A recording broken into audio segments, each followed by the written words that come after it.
4πt/2, ठीक है, minus sign -4πt/2, यही नहीं होगा? तो साइन ऑफ माइनस एक्स किसके इक्वल होता है? Sine of minus x equal होता है माइनस साइन ऑफ एक्स, ठीक है। तो ये माइनस बाहर आ जाएगा, जब ये माइनस बाहर आएगा तो प्लस हो जाएगा, बस ये हो रहा है।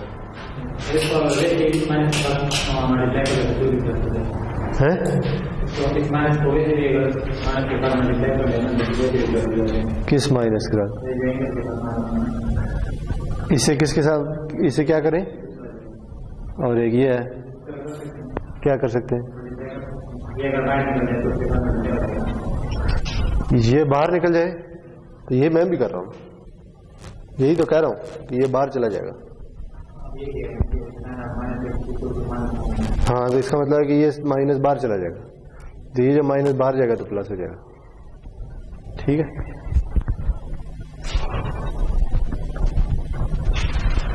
तो लास्ट टाइम हमने दो चीजें देखी थी, एक ये कि डेसिबल में चीजों को कैसे रिप्रेजेंट करते हैं,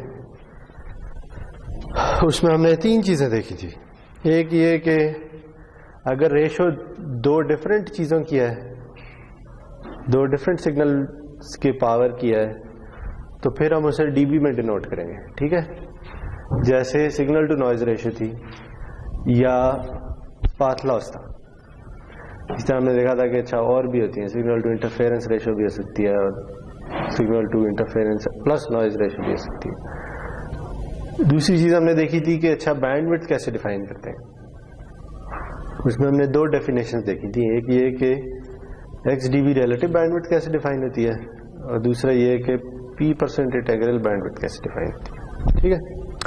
अच्छा, तो अब हम एक नया टॉपिक शुरू कर रहे हैं, वो टॉपिक है जी कॉम्प्लेक्स बेस बैंड रिप्रेजेंटेशन।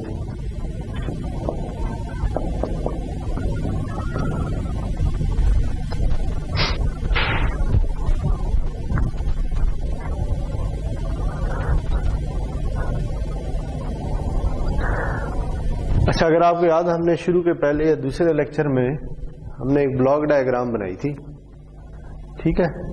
वो ब्लॉक डायग्राम कम्युनिकेशन सिस्टम की इस तरह से थी कि आपके पास कोई इंफॉर्मेशन सिग्नल है,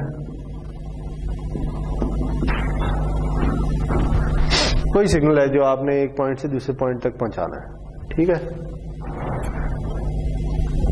तो इस सिग्नल को ना हम एक ब्लॉक में से गुजारेंगे जिसे हमने नाम दिया था मॉड्यूलेटर का, ठीक है। और हमने ये कहा था कि जो मॉड्यूलेटर है वो क्या करता है, ये करता है कि वो इंफॉर्मेशन सिग्नल को चेंज करता है इस तरह से कि वो ट्रांसमिट हो सके, ठीक है। और उसके बाद हमने कहा था कि अच्छा ये जो है ना, ये अगर वायरलेस ट्रांसमिशन है तो उसे किसी एंटेना से ट्रांसमिट हो जाता है, ठीक है। इसी तरह रिसीव साइड पे हमें सिग्नल रिसीव होता है, उसे हम डीमॉड्यूलेटर से गुजारते हैं, ठीक है जी।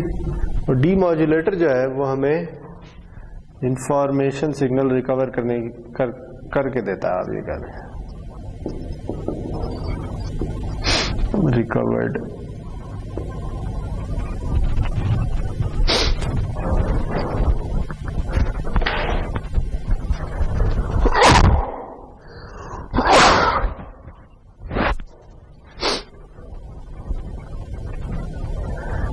अच्छा। और फिर हमने बात की थी कैरियर फ्रीक्वेंसी की, अगर आप याद हो।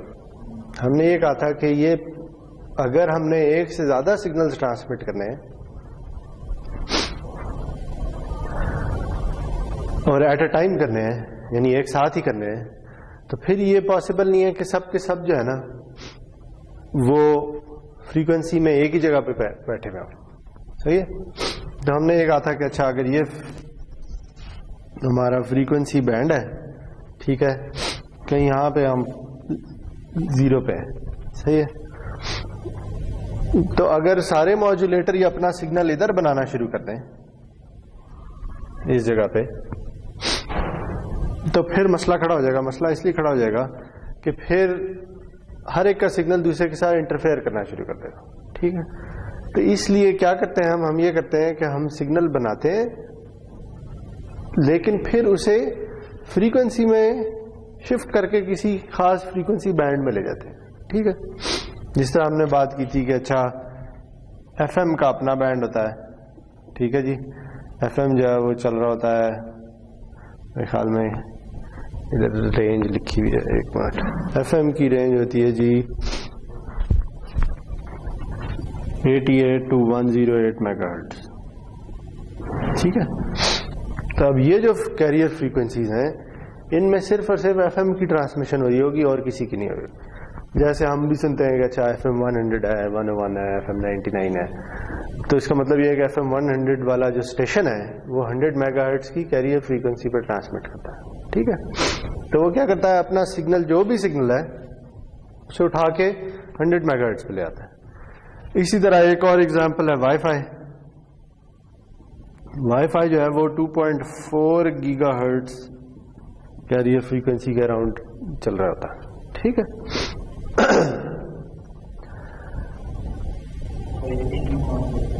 हाँ क्या करें, एएम इससे भी पीछे होता है, एएम कहीं इधर होगा। एएम की फ्रीक्वेंसी जो है ना वो है एग्जैक्ट 530 to 1600, 530 to 1600 किलोहर्ट्ज।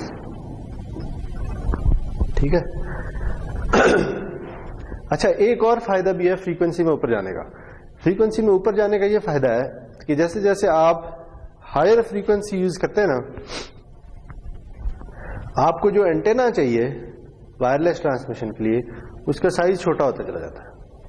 ठीक है, तो पता नहीं आपने कभी नोट किया या नहीं, लेकिन ये जो एएम के स्टेशन होते हैं ना, अगर आप किसी एएम स्टेशन को विजिट करें, उधर जो एंटेनाज हैं वो कई 100 फुट के होते हैं, इतने ऊंचे होते हैं। ठीक है, उसकी वजह यह है कि ये फ्रीक्वेंसी बहुत कम है। ठीक है, तो जितनी फ्रीक्वेंसी कम होगी ना उतना एंटेना का साइज बड़ा हो जाता है। जैसे जैसे आप फ्रीक्वेंसी में ऊपर चले जाते हैं एंटेना साइज छोटा होता चला जाता है। ठीक है, तो अब अगर आप देखें कि जैसे मोबाइल फोन है, तो मोबाइल फोन के अंदर जो एंटेना है वो वाईफाई का भी एंटेना लगा हुआ है और उससे पीछे जीएसएम या 3G 4G के भी एंटेनास लगे हुए हैं। ठीक है, ये सारे जो है ना ये चल रहे होंगे अराउंड 800 मेगाहर्ट्ज या अराउंड 1800 मेगाहर्ट्ज। तो ये कैरियर फ्रीक्वेंसीज इतनी बड़ी हैं कि इन पे जो एंटेना साइजेस चाहिए वो एक मोबाइल फोन के अंदर फिट हो सकते हैं। ठीक है, लेकिन आप एफएम का एंटेना मोबाइल फोन के अंदर फिट नहीं कर सकते। अगर आपने मोबाइल पे एफएम सुनना हो तो लाजमी है कि आप उसके साथ क्या लगाएं, हेडफोन्स लगाएं। हेडफोन्स के बगैर वो नहीं चलता। कभी नोट किया? वो इसलिए नहीं चलता कि जो हेडफोन है ना वो खुद एज एन एंटेना यूज हो रहा होता है। मेरे ख्याल में तो कोई नहीं चलते। यानी अगर आप वो ये कहते हैं कि अगर आपने एफएम की ट्रांसमिशन सुननी है तो आपके लिए आपको हेडफोन लगाना लाजमी है। ठीक है, हेडफोन के बगैर वो नहीं चलता होता। इसी तरह एएम नहीं चला सकते आप किसी मोबाइल फोन पे। लेकिन अगर आप इससे भी आगे चले जाएं तो फिर एंटेना का साइज और छोटा होता चला जाएगा। ठीक है, तो फिर हो सकता है ये भी पॉसिबल हो कि आप एक से ज्यादा एंटेनास अपने मोबाइल फोन में फिट कर सकें। सही है,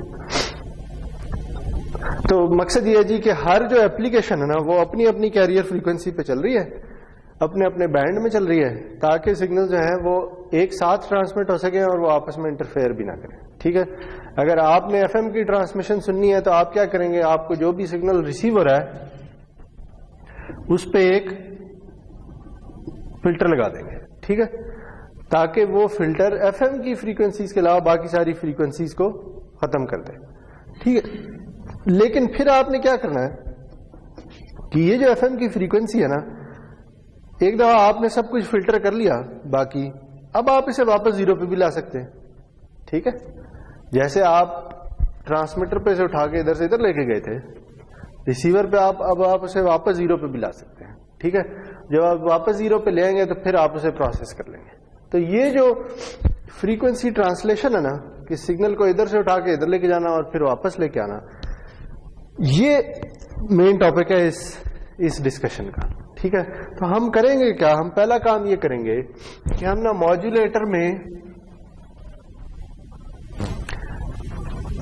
मॉड्यूलेटर के बाद एक नए ब्लॉक का इजाफा कर देंगे और इसे हम कहेंगे बेस बैंड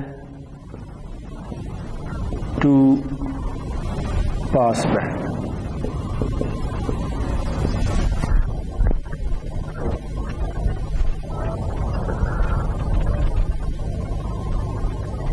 अब ये देखते हैं कि ये बेस बैंड क्या है और पास बैंड क्या है, ठीक है।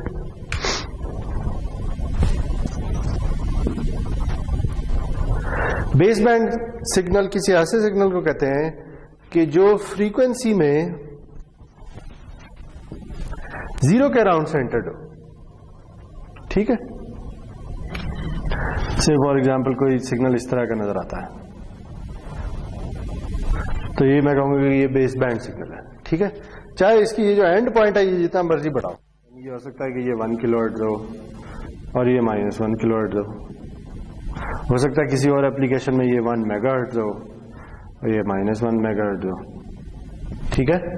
यानी इस सिग्नल की बैंडविड्थ चाहे जो मर्जी हो, लेकिन ये इसमें 0 वाली फ्रीक्वेंसी आ रही होगी, ठीक है। अगर किसी सिग्नल में 0 वाली फ्रीक्वेंसी आ रही है या वो 0 के इर्द गिर्द डिफाइंड है, तो फिर हम ऐसे सिग्नल को क्या कहेंगे, बेस बैंड सिग्नल, ठीक है।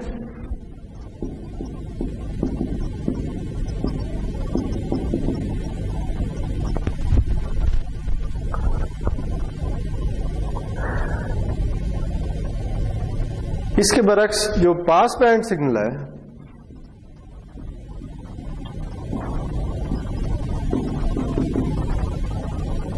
जैसे मैं भी कंफ्यूज करता रहता हूँ, एक मिनट, इसे पास बैंड नहीं, इसे बैंड पास सिग्नल कहते हैं, वैसे शायद एक ही बात है।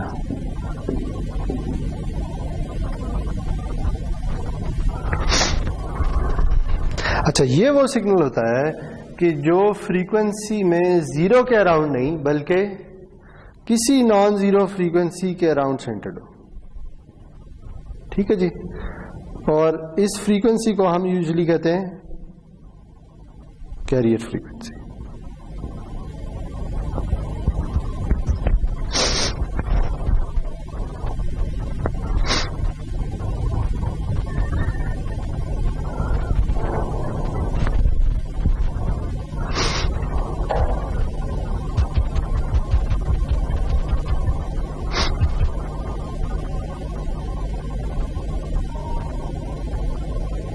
सही।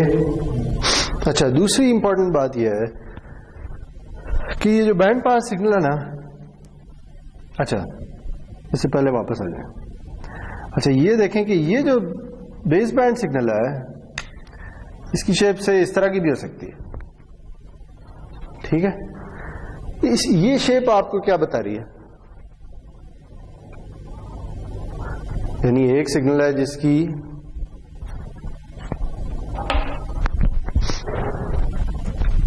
इसका एनर्जी स्पेक्ट्रम कुछ इस तरह का दिखता है और एक है जिसका इस तरह का दिखता है। इन दोनों में क्या फर्क है, कोई आइडिया है? एक सिमेट्रिक और दूसरा सिमेट्रिक नहीं है। तो सिमेट्रिक कब होता है किसी सिग्नल का फोरियर ट्रांसफॉर्म? जब सिग्नल रियल हो, ठीक है। तो हम इसे देख के ही बता सकते हैं कि ये जो बेस बैंड सिग्नल है ब्लू वाला, ये कॉम्प्लेक्स है, ये कॉम्प्लेक्स वैल्यूड है, जबकि जो ब्लैक वाला है वो रियल वैल्यूड है। सही है जी। तो हमारा जो बेस बैंड सिग्नल है वो कॉम्प्लेक्स भी हो सकता है और वो रियल भी हो सकता है, ठीक है, कुछ भी हो सकता है। ये किस पे डिपेंड करता है? ये हमारे मॉड्यूलेटर पे डिपेंड करता है। सही है। मॉड्यूलेटर ये डिसाइड करेगा कि मैंने इंफॉर्मेशन सिग्नल से बेस बैंड सिग्नल किस तरह का बनाना है, ठीक है। अगर वो जो बेस बैंड सिग्नल बनाता है वो कॉम्प्लेक्स है तो वो सिमेट्रिक नहीं होगा, और अगर वो सिमेट्रिक है तो वो रियल होगा। ये मॉड्यूलेटर के डिजाइन पे डिपेंड करता है कि वो रियल सिग्नल बनाता है या कॉम्प्लेक्स सिग्नल बनाता है। ठीक है, जब हम मॉड्यूलेटर डिजाइन पढ़ेंगे तो हम देखेंगे कि अच्छा हम दोनों किस्म के पढ़ेंगे, ऐसे भी पढ़ेंगे कि जो रियल सिग्नल बनाते हैं और ऐसे भी पढ़ेंगे जो कॉम्प्लेक्स सिग्नल बनाते हैं। लेकिन अब हमने किया क्या है, हमने ये किया है कि हमने कहा है कि जो मॉड्यूलेटर है ना वो सिर्फ इंफॉर्मेशन सिग्नल को चेंज करेगा किसमें, बेस बैंड सिग्नल में। ठीक है, उस बेस बैंड सिग्नल जो कि 0 पे सेंटर्ड है, ठीक है, उसे किसी नॉन जीरो फ्रीक्वेंसी पे सेंटर करना इसका काम है। ठीक है, तो ये एक जो पीस है ना हमने मॉड्यूलेटर में से अलग कर दिया। ठीक है, हमने वैसे base band to pass band या बैंड पास कन्वर्जन जो है ना उसे अलग कर दिया। अच्छा, लेकिन अब ये जरूरी है कि ये जो पास बैंड सिग्नल है ना इसने किसी एंटेना पे ट्रांसमिट होना है, या अगर हम वायर्ड कम्युनिकेशन कर रहे हैं तो किसी वायर पे ट्रांसमिट होना है। ठीक है, अगर वायर पे ट्रांसमिट होना है तो किसी वोल्टेज की सूरत में ट्रांसमिट होगा। ये जैसे टेलीफोन सिग्नल्स होते हैं, टेलीफोन सिग्नल में वोल्टेज सिग्नल ट्रेवल कर रहे होते हैं तारों के ऊपर, सही है। लेकिन अगर वायरलेस सिग्नल है तो फिर वही इलेक्ट्रिकल सिग्नल किसी इलेक्ट्रोमैग्नेटिक सिग्नल में चेंज होकर ट्रांसमिट हो जाएगा। बहुत कम होते हैं लेकिन होते वोल्टेज ही, वोल्टेज सिग्नल ही होता है। ठीक है, अच्छा, तो जो वोल्टेज सिग्नल है मुझे बताएं कि वो रियल होता है या कॉम्प्लेक्स होता है?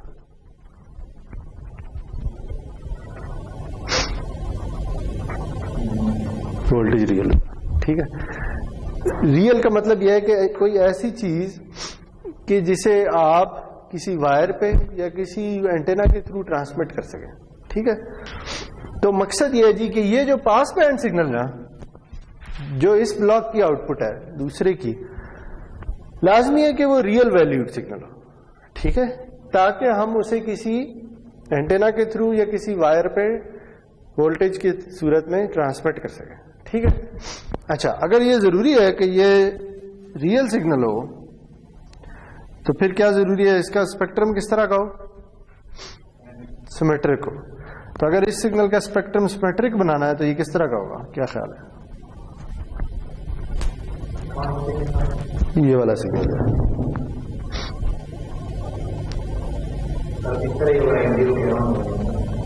नहीं जीरो के राउंड तो नहीं है, इसे उठा के हम किसी कैरियर फ्रीक्वेंसी पे ले आए। ये जो ब्लैक वाला सिग्नल नजर आ रहा है इसे उठा के मैं एफसी पे ले आया हूं। ठीक है,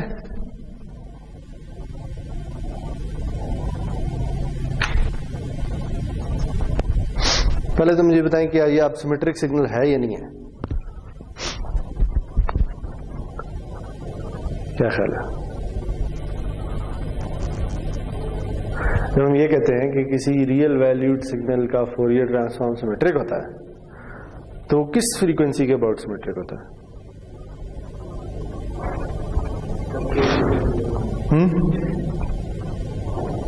जब हम ये कहते हैं कि अच्छा कोई सिग्नल है एक्स ऑफ टी, ठीक है, उसका हमने फोरियर ट्रांसफॉर्म ले लिया एक्स ऑफ एफ, ये जो एक्स ऑफ टी है ये रियल वैल्यूड है। ठीक है जी, तो हम ये कहते हैं कि ये जो है ये क्या होगा, ये कॉन्जुगेट सिमेट्रिक होगा। सही है, कॉन्जुगेट सिमेट्रिक का मतलब क्या है जी कि जो एक्स ऑफ एफ है वो इक्वल होगा x conjugate of minus F के। ठीक है, तो ये इक्वेशन आपको क्या बता रही है कि ये किस फ्रीक्वेंसी के अराउंड सिमेट्रिक है?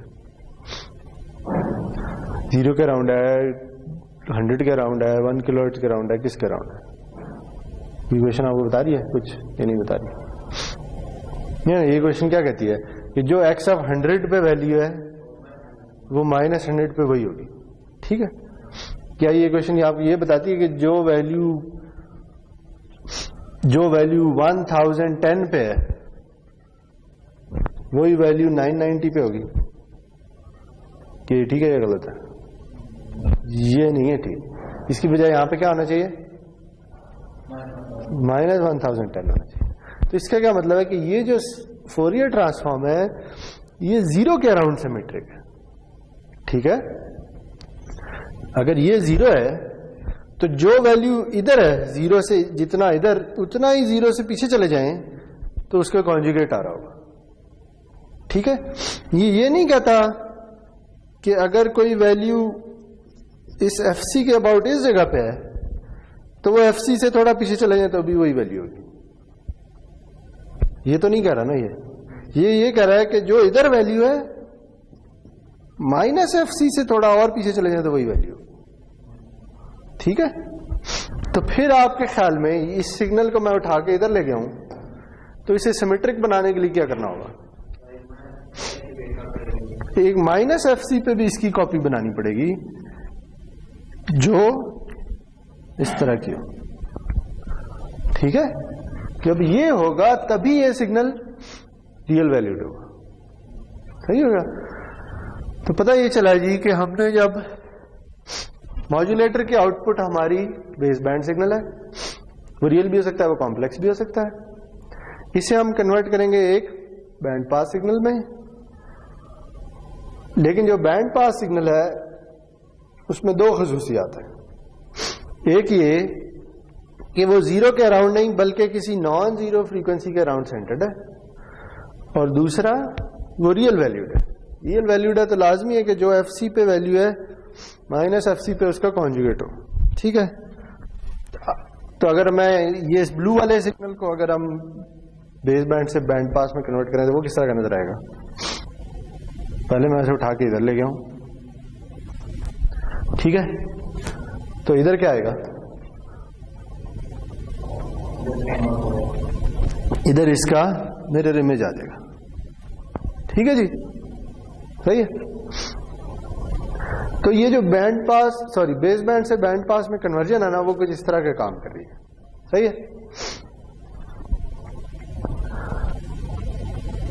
अच्छा जी, तो हमें ये पता चला कि ये जो है ना, ये है जी बैंड पास सिग्नल।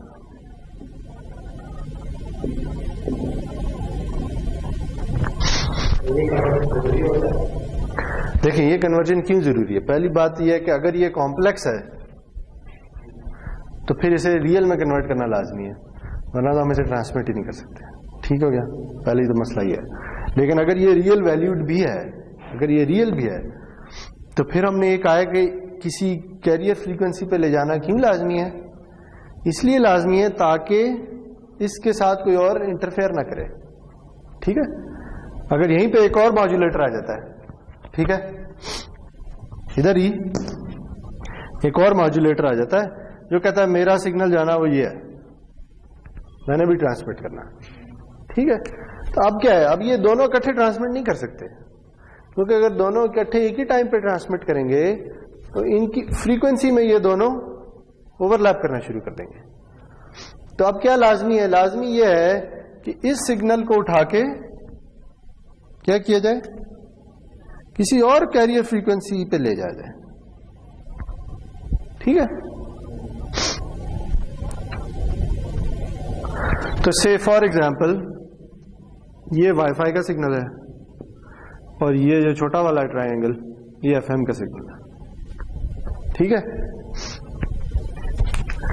दोनों जो मॉड्यूलेटर हैं, FM के मॉड्यूलेटर ने भी हमें एक बेस बैंड सिग्नल दे दिया है, वाईफाई के मॉड्यूलेटर ने भी हमें एक बेस बैंड सिग्नल दे दिया है।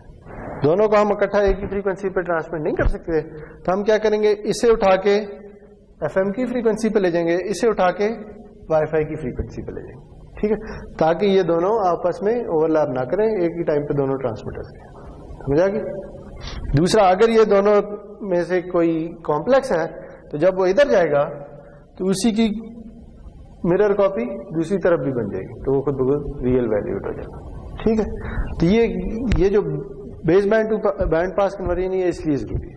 ठीक है, अगर आप ही अकेले हैं और कोई नहीं है ट्रांसमिट करने वाला, फिर यहां से यहां जाना कोई जरूरी नहीं है। ठीक है, समझ आई बात? तो अगर वायर्ड कम्युनिकेशन हो रही है ना, अगर वायर्ड कम्युनिकेशन हो रही है तो फिर आपको बेस बैंड से बैंड पास में जाना कोई जरूरी नहीं है। देखिए क्यों जरूरी नहीं है? क्योंकि फिर आपने एक डेडिकेटेड चैनल दे दिया एक ट्रांसमीटर से दूसरे रिसीवर तक। ठीक है, बात समझ आई? देखें, ये दो लोग हैं, ए जो है वो बी से बात करना चाहता है, सी जो है वो डी से बात करना चाहता है, ठीक है। अगर मैं ए और बी के दरमियान एक तार बिछा दूं और सी और डी के दरमियान एक तार बिछा दूं, तो फिर चाहे दोनों बेस बैंड पे ट्रांसमिट करते रहे, कोई फर्क नहीं पड़ता, क्योंकि इसका सिग्नल इस तार पे ट्रेवल करना है, इसका सिग्नल इस तार पे ट्रेवल करना है, दोनों एक दूसरे के साथ इंटरफेयर नहीं करेंगे, ठीक है। तो इस केस में बैंड पास कन्वर्जन लाजमी नहीं है, सही है, सिर्फ सिग्नल का रियल होना जरूरी है, ओके। लेकिन अगर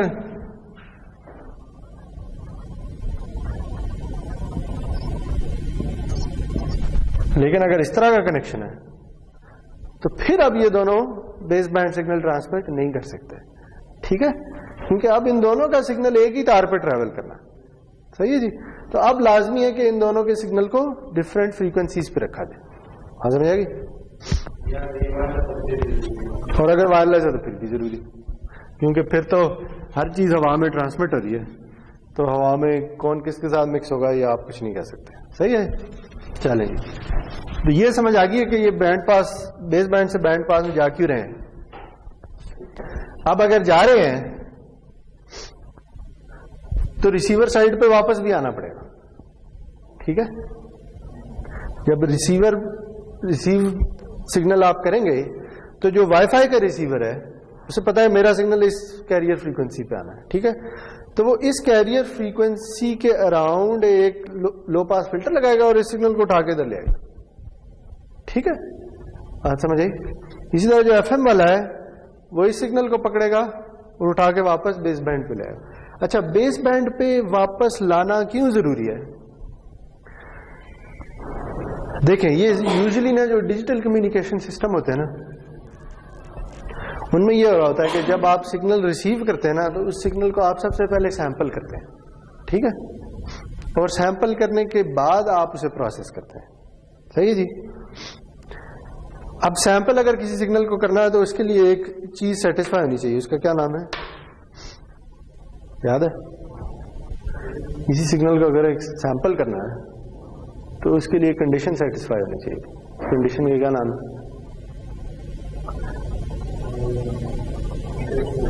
उसके लिए नाइकोस थ्योरम या नाइकोस क्राइटेरिया फुलफिल होना जरूरी है, ठीक है। और नाइकोस क्राइटेरिया क्या कहता है? वो ये कहता है कि सिग्नल में जितनी मैक्सिमम फ्रीक्वेंसी है आपकी सैंपलिंग फ्रीक्वेंसी उससे डबल या उससे ज्यादा होनी चाहिए, ठीक है। अब अगर आप वाईफाई का सिग्नल रिसीव कर रहे हैं, ठीक है जी,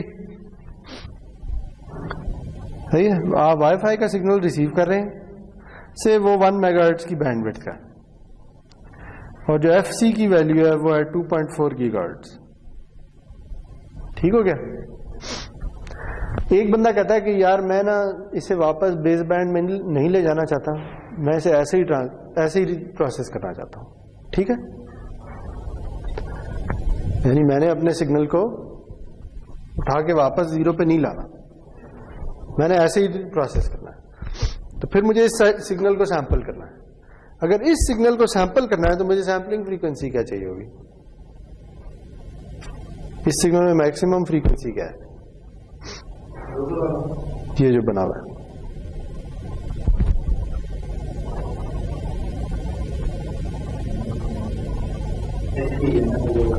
एफसी प्लस कुछ, प्लस कितना? एफसी तो यहां पे है ना, मैक्सिमम फ्रीक्वेंसी है, ये कितनी वैल्यू है, क्या ख्याल है? हाँ, और बैंडविड्थ 1 मेगाहर्ट्ज है, तो ये कितना हो गया? 0.5 मेगाहर्ट्ज, ठीक है। तो आपको जो सैंपलिंग फ्रीक्वेंसी चाहिए वो कितनी चाहिए? वो चाहिए होगी 2.4 गीगा प्लस 0.5 मेगा टाइम्स 2। तो इसे अगर मैं इग्नोर भी कर दूं क्योंकि ये वैल्यू बहुत छोटी है, तो मुझे कम से कम जो सैंपलिंग फ्रीक्वेंसी चाहिए वो चाहिए 4.8 गीगा सैंपल्स पर सेकेंड, ऐसे ही है ना, 4.8 गीगाहर्ट्ज। लेकिन इसके बरक्स अगर मैं इस सिग्नल को वापस उठा के जीरो पे ले आता हूं, ठीक है, अगर मैं इस सिग्नल को उठा के वापस इधर ले आता हूं, सही है, तो अब ये फ्रीक्वेंसी कितनी होगी? हाँ, तो ये फ्रीक्वेंसी 0.5 मेगाहर्ट्ज होगी और ये -0.5 मेगाहर्ट्ज। अब इसे सैंपल करने के लिए कितना सैम्पलिंग रेट चाहिए? 1 मेगाहर्ट्ज या उससे ज्यादा। तो देखें बेस बैंड पे लाने का एक और फायदा क्या है? फायदा यह है कि आपको कम सैम्पलिंग फ्रीक्वेंसी चाहिए। जब आपने जितनी बड़ी कैरियर फ्रीक्वेंसी पे सिग्नल को डाल दिया है, अगर आप उस सिग्नल को डायरेक्ट सैंपल करना चाहते हैं तो आपको उतना ही बड़ा सैम्पलिंग रेट भी चाहिए होगा, ठीक है? और इतना बड़ा सैम्पलिंग रेट अचीव करना शायद पॉसिबल ही ना हो किसी केस में, ठीक है? इस केस में शायद पॉसिबल हो, लेकिन वो A to D या जो एनालॉग टू डिजिटल कन्वर्टर है वो बहुत महंगा होगा एज कंपेयर टू दिस, ठीक है? तो इसलिए बेस बैंड में वापस लाना इसलिए भी जरूरी है कि अगर आपने सिग्नल को सैंपल करना तो यहां बड़ी आसानी से कर सकते हैं, उधर नहीं कर सकते। ठीक हो गया बात? ठीक है जी। तो इसका मतलब यह है कि अब इधर क्या होगा, इधर भी एक ब्लॉक ऐड हो जाएगा। और वो ब्लॉक क्या होगा, क्या ख्याल है? वो होगा pass band to base band. ठीक होगी बात? ये जिस भी कैरियर फ्रीक्वेंसी पे सिग्नल आ रहा है वहां से उसे वापस 0 पे सेंटर कर देगा। सही है जी?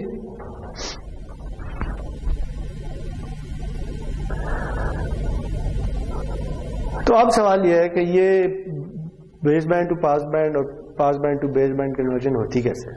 ठीक है, ये देख लेते हैं। ये समझ आ गई है कि करते क्यों है। चलें जी, तो पहले हम देख लेते हैं base band to band pass conversion.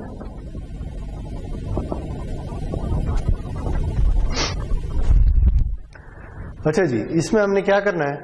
इसमें हमने ये करना है कि हमें जो बेस बैंड सिग्नल मिल रहा है ना,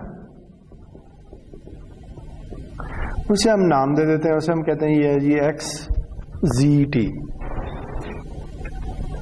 ठीक है? और ये जो XZT है ये कॉम्प्लेक्स सिग्नल है, यानी रियल भी हो सकता है लेकिन कॉम्प्लेक्स भी हो सकता है, तो हम इसे कॉम्प्लेक्स ही ले लेते हैं। ठीक है जी। हमें पता है कि कैरियर फ्रीक्वेंसी क्या है। कैरियर फ्रीक्वेंसी है जिस पे हमने इसे लेके जाना है वो है FC, और जो हम बैंड पास सिग्नल बनाएंगे उसे हम नाम देते हैं XC(t). ठीक है जी। ये जो है ये लाजमी है कि ये रियल वैल्यूड सिग्नल हो। ठीक है? तो हमें कोई बेस बैंड सिग्नल दे दिया गया है, हमें बता दिया गया है कि ये कैरियर फ्रीक्वेंसी है जिस पे आपने इसे लेके जाना है, तो हम देखेंगे कैसे लेके जाना है, लेकिन जो भी सिग्नल बनेगा उसे हमने XC का नाम दे दिया। ठीक है? अच्छा जी, अब मुझे ये बताएं कि अगर हम फोरियर ट्रांसफॉर्म की प्रॉपर्टीज पढ़ चुके हैं, अगर मैं किसी सिग्नल को फ्रीक्वेंसी में शिफ्ट कर देता हूं तो उसके लिए मुझे टाइम में क्या करना पड़ता है, याद है? अगर फ्रीक्वेंसी में शिफ्ट हो तो टाइम में क्या होता है? अगर टाइम में शिफ्ट हो तो फ्रीक्वेंसी में क्या होता है?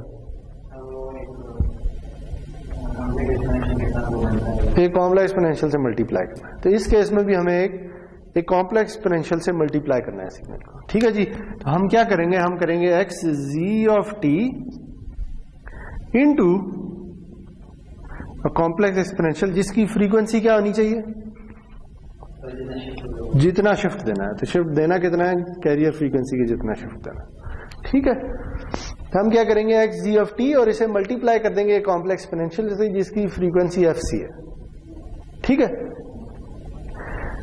तो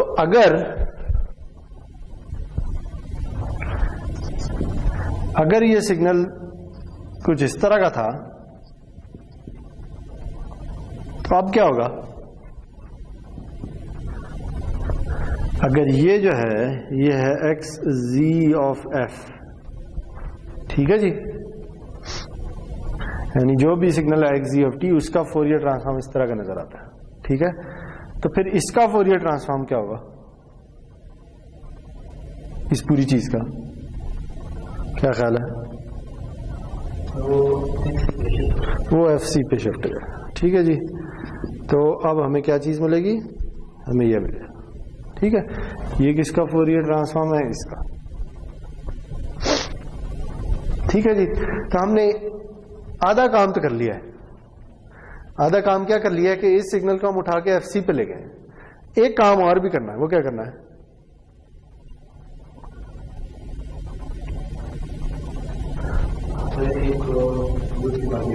इसकी एक दूसरी कॉपी भी बनानी है। ठीक है, दूसरी कॉपी इसलिए बनानी है ताकि ये क्या हो जाए, ये रियल हो जाए।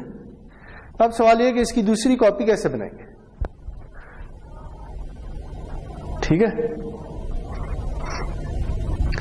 देखें, अभी मुझे ये बताएं कि अगर हमने कहा है कि ये सिग्नल खुद कॉम्प्लेक्स है, ठीक है, और ये भी कॉम्प्लेक्स है, जब ये दोनों मल्टीप्लाई होंगे तो जो आंसर आएगा वो कॉम्प्लेक्स होगा या रियल होगा, क्या हाल है? हाँ,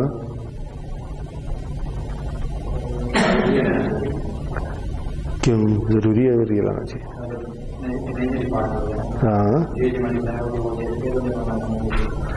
नहीं जरूरी तो नहीं है। देखो, अगर ये है x प्लस जे वाई और a प्लस जे बी, इन दोनों को अगर मैं मल्टीप्लाई करता हूं तो आंसर कॉम्प्लेक्स आएगा या रियल आएगा? कॉम्प्लेक्स ही आएगा ना, क्योंकि ये जे वाले पोर्शन तो फिर भी रहेंगे, सिर्फ वो एक जो मल्टीप्लीकेशन है वो रियल में कन्वर्ट होगी। ठीक है, आंसर क्या आएगा, x square minus b square plus j into x b plus j y, और ए वाई जो ए वाई है इस तरह की चीज आएगी।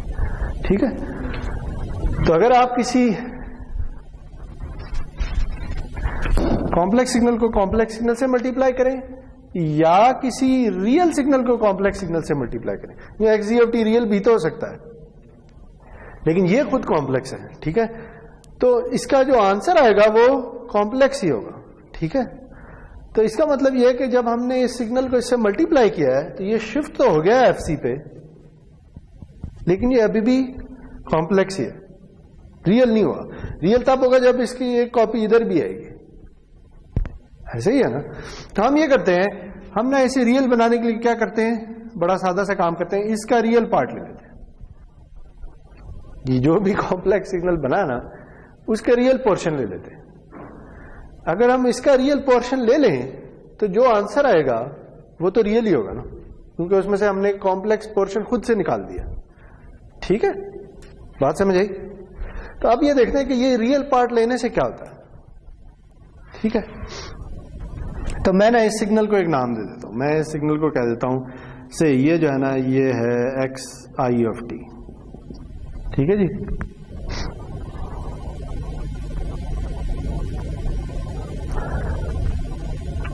तो मैंने क्या करना है, मैंने एक्स आई ऑफ टी का रियल पोर्शन लेना है। सही है? अच्छा, आप ये देखें कि देखिए, अगर आपने किसी सिग्नल का रियल पोर्शन लेना है ना,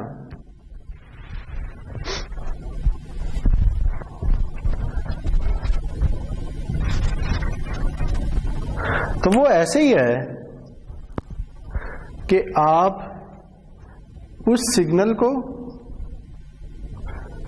उसके कॉन्जुगेट में ऐड कर दें और 2 से डिवाइड कर दें। ये क्यों है? लेकिन जब ऐसे करेंगे, ये सिग्नल है, इसका कॉन्जुगेट लिया है, कॉन्जुगेट लेने से क्या होगा, इसका इमेजिनरी पार्ट नेगेटिव हो जाएगा। वो नेगेटिव जब इसके इमेजिनरी में ऐड होगा तो खत्म हो जाएगा। पीछे बचेगा क्या, इसका रियल पार्ट और इसका रियल पार्ट दोनों सेम है, तो वो 2 टाइम्स रियल पार्ट हो जाएगा। 2 कैंसिल हो जाएगा और पीछे क्या बचेगा, रियल पोर्शन। बात समझ आई? देखें, फॉर एग्जाम्पल आपके पास एक नंबर है एक्स प्लस जे वाई। ठीक है, इसका कॉन्जुगेट क्या होगा, एक्स माइनस जे वाई। अगर मैं इन दोनों को ऐड कर दूं तो आंसर क्या आएगा,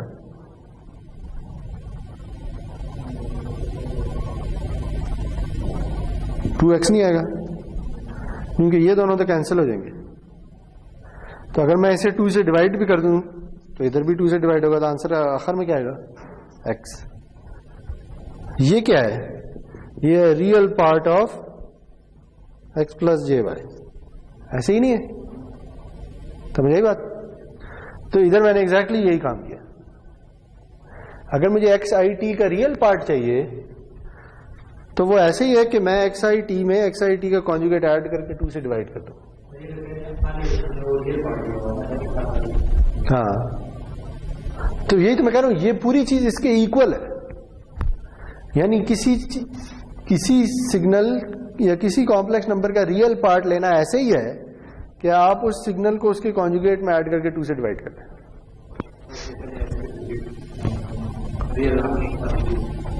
ये जो है, देखिए मैंने ये कहा कि ये एक सिग्नल है, बेस बैंड सिग्नल है, इसे मैंने इसके साथ मल्टीप्लाई किया। ये कॉम्प्लेक्स भी हो सकता है, रियल भी हो सकता है, ठीक है, लेकिन ये कॉम्प्लेक्स है। जब ये दोनों आपस में मल्टीप्लाई होंगे तो फ्रीक्वेंसी में क्या होगा? ये उठ के इधर चला जाएगा। इसकी कोई मिरर कॉपी है इधर? नहीं है। जब मिरर कॉपी इसकी इधर नहीं है तो लाजमी है कि ये सिग्नल कॉम्प्लेक्स हो, रियल नहीं हो सकता, ठीक है ना? रियल होता तो इसकी एक कॉपी उधर भी होती -fc पे, ठीक है? तो पता क्या चला कि ये जो पूरा सिग्नल है जिसे हमने xi का नाम दे दिया, ये कॉम्प्लेक्स है। हमने क्या करना है? इसे रियल बनाना है, क्योंकि बैंड पास सिग्नल को रियल होना चाहिए। तो रियल बनाने के लिए हम क्या करते हैं? हम इसका रियल पार्ट ले लेते हैं, ठीक है? अगर हम इसका रियल पार्ट ले लें तो जो भी आंसर आएगा वो खुद रियल ही होगा ना, ठीक है? तो रियल पार्ट लेना इसका ऐसे ही है कि हम इस सिग्नल में इसका कॉन्जुगेट ऐड करके 2 से डिवाइड करते हैं, ठीक है? तो ये किया हमने अभी तक, सही है? ओके जी। इसे मैं नाम दे देता हूं, इसे मैं एक और नाम दे देता हूं। इसे मैं कहता हूं ये जो है ना, ये XCT है, सही जी? ये मेरा बैंड पास सिग्नल है। बैंड पास सिग्नल मैंने कैसे बनाया है? मैंने अपने बेस बैंड सिग्नल को कॉम्प्लेक्स एक्सपोनेंशियल से मल्टीप्लाई किया और फिर रियल पार्ट ले लिया, ठीक है? अब देखना यह है कि इस बैंड पास सिग्नल का फोरियर ट्रांसफॉर्म किस तरह का नजर आता है, ठीक है?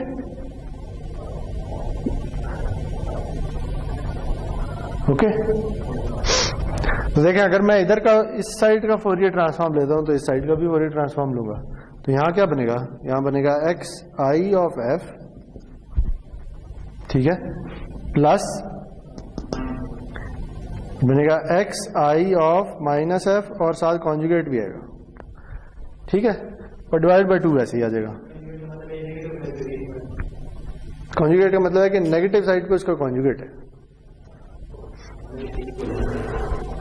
नहीं, इसका मतलब यह है कि अगर इसकी वैल्यू पॉजिटिव f पे से 100 हर्ट्ज पे 1 + 1j है तो -100 पे इसकी वैल्यू 1 - 1j होगी, उसका कॉन्जुगेट होगा।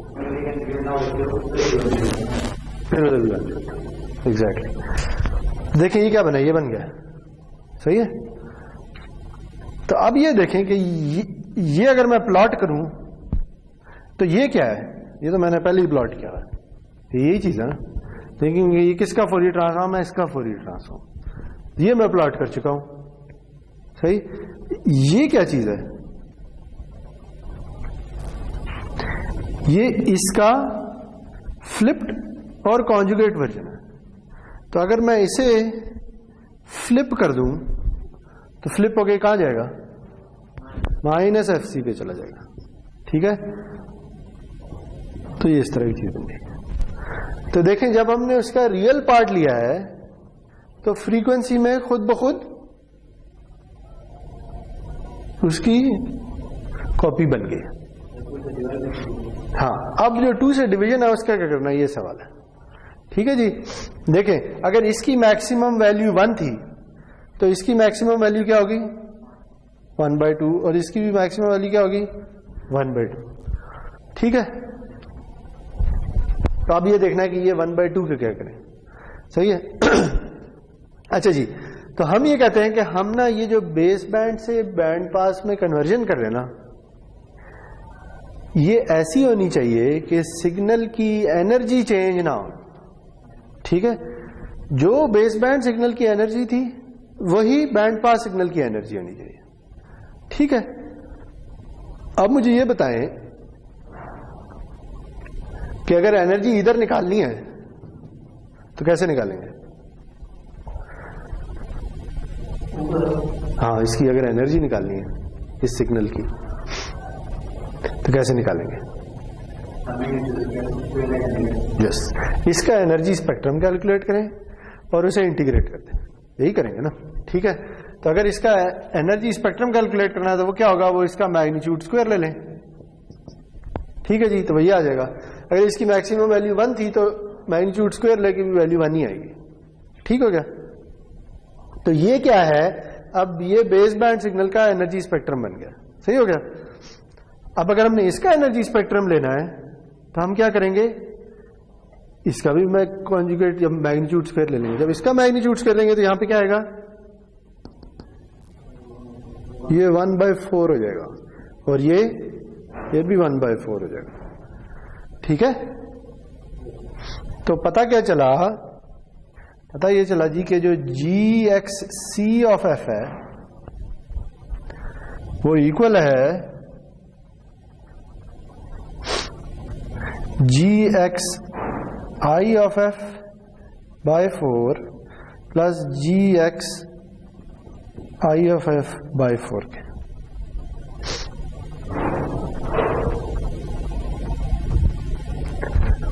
ठीक है, अच्छा देखें, अब ये जो GXI ऑफ F लिखा है ना, इसकी जगह मैं क्या लिख सकता हूं, इसकी जगह मैं GXZ ऑफ F भी लिख सकता हूं। उसकी क्या वजह है?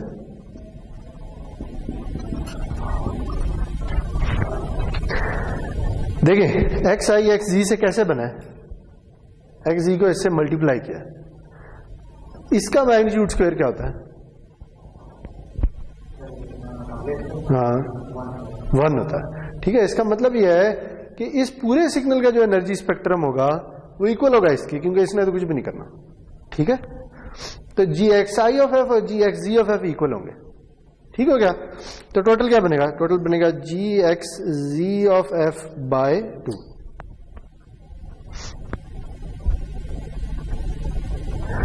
तो मसला क्या हुआ है, मसला ये हुआ है कि ये जो हमने बैंड पास कन्वर्जन किया है, इससे जो बैंड पास सिग्नल बना है उसकी एनर्जी आधी हो गई है। जो बेस बैंड सिग्नल की एनर्जी थी वो 2 से डिवाइड हो गई है। तो इसका हल क्या है? इसका हल ये है कि हम बताऊं क्या करते हैं, हम ये करते हैं कि इसे ना √2 से मल्टीप्लाई कर देते हैं। अगर मैं इसे √2 से मल्टीप्लाई कर दूं तो क्या होगा, इधर भी √2 आ जाएगा, इधर भी √2 आ जाएगा, या क्या आ जाएगा 1/√2। ऐसे ही है, √2 नीचे 2 से जब डिवाइड होगा तो √2 रह जाएगा। अब इसका अगर मैं स्क्वायर लूं तो फिर क्या बनेगा, फिर यहां क्या बनेगा 2, और यहां क्या बनेगा 2, और यहां क्या होगा 2, यहां क्या होगा 2, और ये खत्म हो जाएगा। ठीक है, तो पता क्या चला कि ये जो मल्टीप्लीकेशन ली थी और रियल पार्ट लिया था, इधर एक और चीज भी लगानी है, वो क्या है √2। अगर ये √2 लगा दिया तो फिर जो बैंड पास सिग्नल बनेगा उसकी एनर्जी और जो बेस बैंड सिग्नल उसकी एनर्जी सेम होगी। ठीक,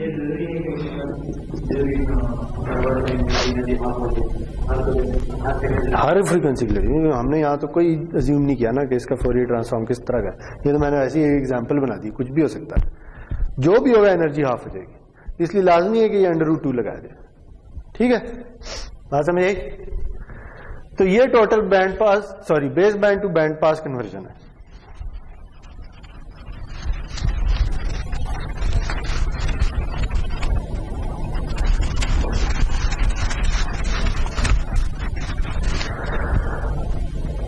ओके, अगर हम इसकी एक ब्लॉक डायग्राम बना ले,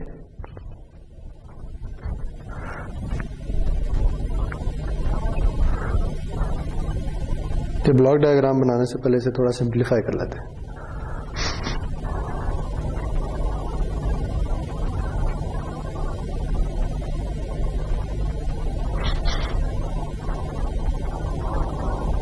अच्छा जी, देखें ये आ गया real √2 x z of t। इसे मैं ऑयलर्स फॉर्मूले से खोल के क्या लिख सकता हूं? Cosine of 2 pi f c t plus j sine of 2 pi f c t. ठीक है,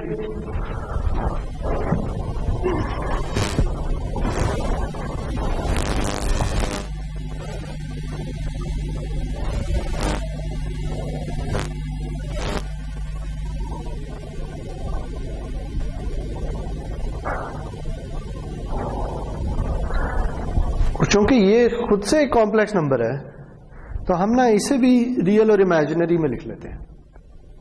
देखिए इसकी दो फॉर्म्स हो सकती हैं, एक हो सकती है रेक्टेंगुलर फॉर्म और एक हो सकती है पोलर या एक्सपोनेंशियल फॉर्म। ऐसे ही है ना। रेक्टेंगुलर फॉर्म कौन सी होगी? जिसमें रियल और इमेजिनरी पार्ट अलग अलग होंगे। ठीक है, तो वो फॉर्म हम कुछ इस तरह से लिख लेते हैं। देखें जी, जो रियल पार्ट है ना उसे मैं कह देता हूं एक्स आई और जो इमेजिनरी पार्ट है उसे मैं कह देता हूं एक्स क्यू। है ये वाली, ये तो इसका है ना, ये तो मैंने सिर्फ इसे खोल के लिखा। ये भी रेक्टेंगुलर फॉर्म है, इसे भी अब मैं रेक्टेंगुलर फॉर्म लिख लूं तो इस तरह का आ जाएगा। ठीक है, और अगर मैं इसे एक्सपोनेंशियल फॉर्म में लिख लूं तो फिर क्या होगा?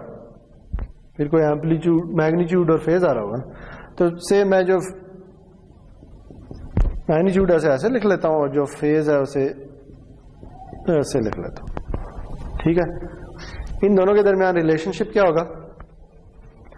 एक्स ए ऑफ टी कैसे निकाल सकते हैं हम?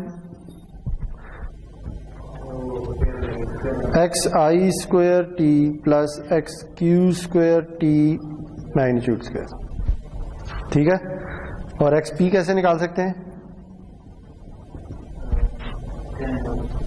Tangent inverse of x q t over x i t. ठीक हो गया, ये तो कन्वर्जन आती है आपको। सही है जी। तो ये देखें जी कि हमने ना दो फॉर्म्स लिख लिए, एक एक्सपोनेंशियल और एक रेक्टेंगुलर। सही है, तो अब इसे थोड़ा हम सिंप्लीफाई कर लेते हैं और सिंप्लीफाई से इधर कर लेते हैं।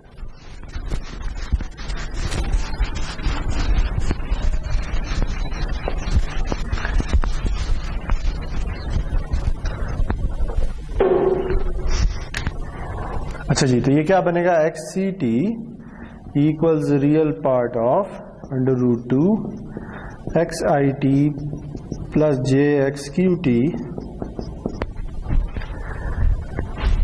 Into cosine of 2 pi f c t plus j sine of 2 pi f c t. ठीक हो गया। अब करें जी जरा मल्टीप्लाई इन दोनों को जो मल्टीप्लाई करना है और फिर उनके रियल पोर्शन लेने हैं सिर्फ। ठीक है, देखें रियल पोर्शन कब कब आएगा? देखें जब इसे मल्टीप्लाई करेंगे तो ये इससे मल्टीप्लाई होगा तो ये तो रियल हो जाएगा। ये जब इससे मल्टीप्लाई होगा तो इमेजिनरी होगा। इमेजिनरी रियल पार्ट में नहीं आएगा जब रियल पार्ट ले लेंगे उसका। तो क्या बनेगा? ये बनेगा √2 x i t cosine of 2 pi f c t. ठीक हो गया। उसके बाद क्या करेंगे? इसे पकड़ेंगे, इसे जब इससे मल्टीप्लाई करेंगे तो क्या आएगा? इमेजिनरी आएगा, वो भी खत्म हो जाएगा। लेकिन जब ये इससे मल्टीप्लाई होगा तो क्या आएगा? रियल आएगा, लेकिन साथ माइनस साइन भी आ रहा होगा। तो क्या बनेगा? Minus x q t sine of 2 pi f c t और √2 दोनों से मल्टीप्लाई हो रहा। सही हो गया। तो हमारा जो बैंड पास सिग्नल है उसकी फाइनल फॉर्म कुछ इस तरह की बनी है।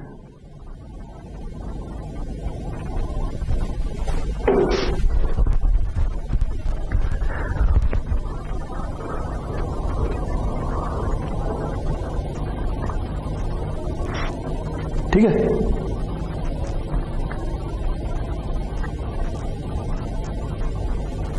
अच्छा, आप दूसरी फॉर्म भी लिख लेते हैं।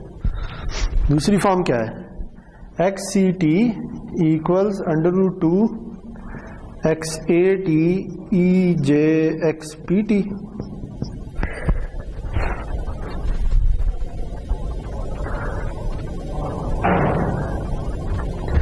Into e j 2 pi f c t और इसका रियल पार्ट। ठीक है, तो ये दोनों एक्सपोनेंशियल आपस में मल्टीप्लाई हो जाएंगे, तो ये बनेगा real of √2 x a t e to the j 2 pi f c t plus x p t. ठीक हो गया।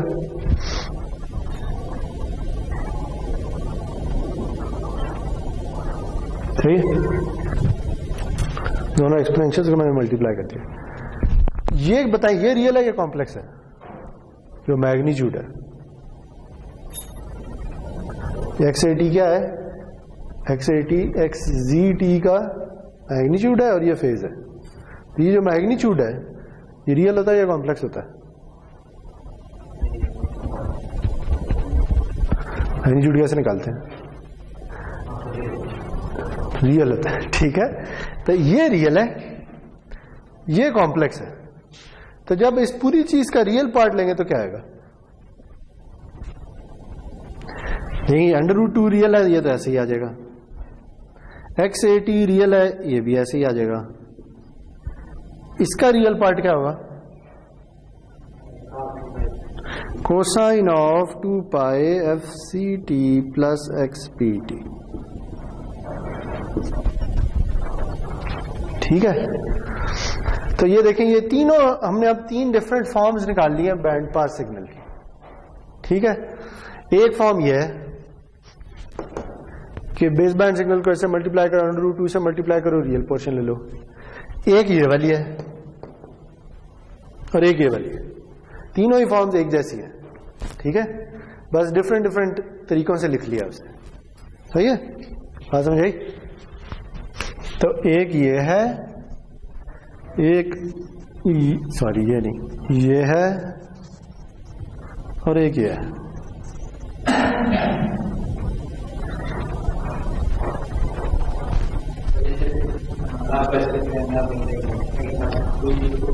ये वाला है ना, एक्स जी टी किसके इक्वल है? इसके इक्वल है। तो एक्स जी टी की वैल्यू डालती है बस इस इक्वेशन में।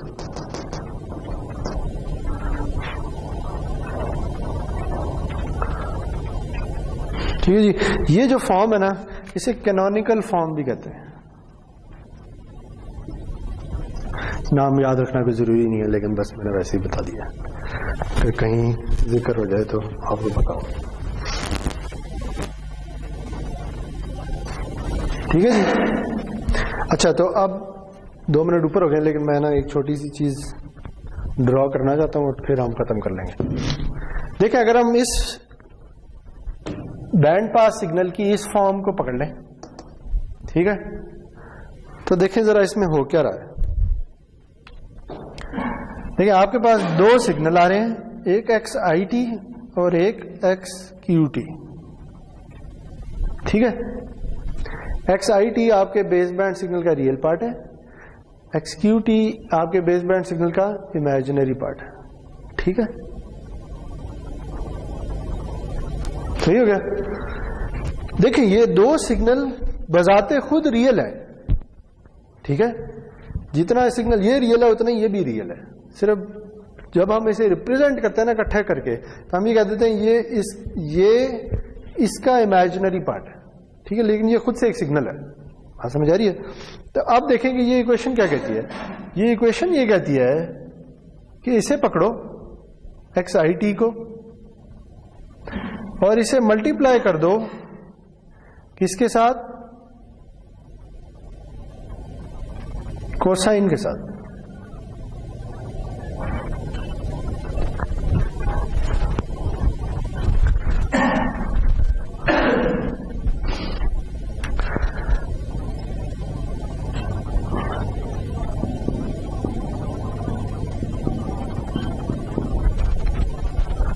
ठीक है, XIT को लो,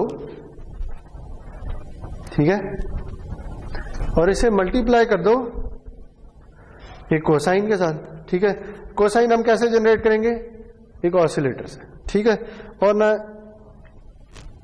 साथ √2 भी लगा दो। ठीक है जी, फिर लो XIT को, सॉरी XQT को, और इसे भी मल्टीप्लाई कर दो।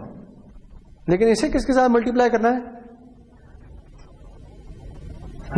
साइन के साथ। तो कोसाइन से साइन कैसे बनाते होते हैं? 90 डिग्री का शिफ्ट देते हैं। ठीक है, और फिर क्या करो?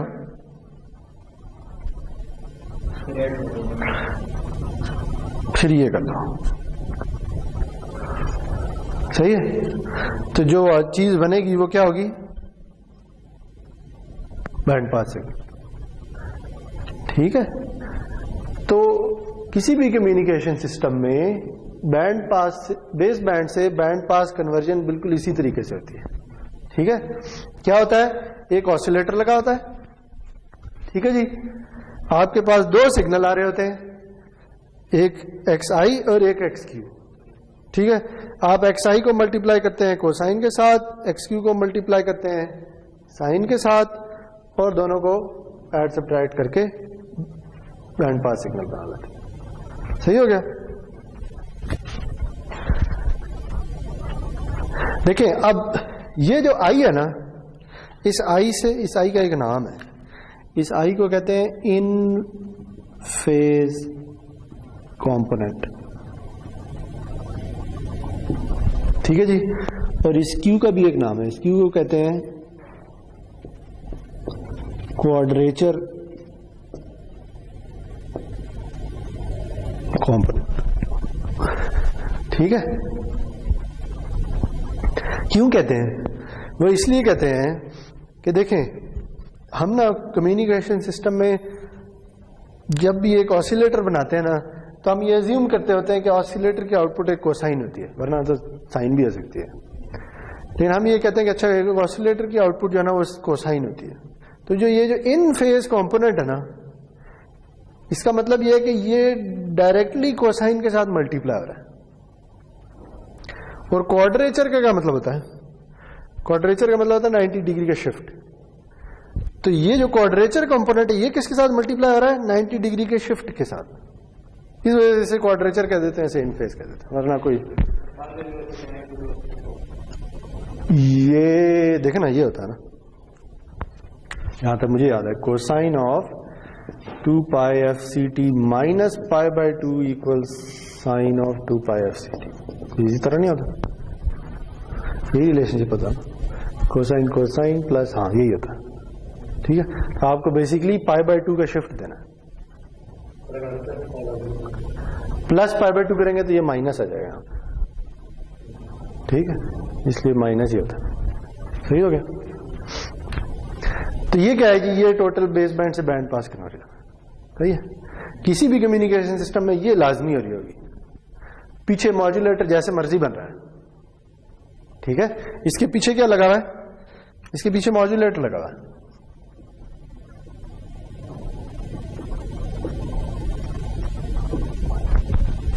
ठीक है, मॉड्यूलेटर क्या कर रहा है? मॉड्यूलेटर इंफॉर्मेशन पकड़ रहा है और इंफॉर्मेशन से एक बेस बैंड सिग्नल बना रहा है जिसे हमने XG का नाम दे दिया। इस XG का रियल पार्ट इधर चला गया और इमेजिनरी पार्ट इधर चला गया। ठीक हो गया? तो ये जो हमने डब्बा बनाया ना, base band to band pass या पास बैंड का डब्बा, ये डब्बा असल में ये सारी चीज है। नहीं, देखें, यही तो हमने शुरू में कहा था कि हमने क्या काम करना है, हमने सिस्टम इंजीनियरिंग वाला काम करना है। ठीक है, हमने हर चीज का एक मैथमेटिकल मॉडल बनाना है। देखें, वही हो रहा है, हर चीज का एक मैथमेटिकल मॉडल बनता चला जा रहा है। ठीक है, तो आज हमने ना इस कम्युनिकेशन सिस्टम की डायग्राम में एक डब्बे को समझ लिया कि ये डब्बा क्या होता है। ठीक है, अगले लेक्चर में हम क्या करेंगे? इस डब्बे को समझेंगे। ठीक है, जब इस डब्बे को समझ लेंगे फिर हम जाएंगे कि मॉड्यूलेटर और डीमॉड्यूलेटर कैसे बनते हैं। फिर इनको भी समझेंगे। जब इन दोनों को समझ, बस यही होती है। ठीक है, तो आज आपने एक इम्पॉर्टेंट चीज सीख ली है इसमें से। चलें जी, थैंक यू।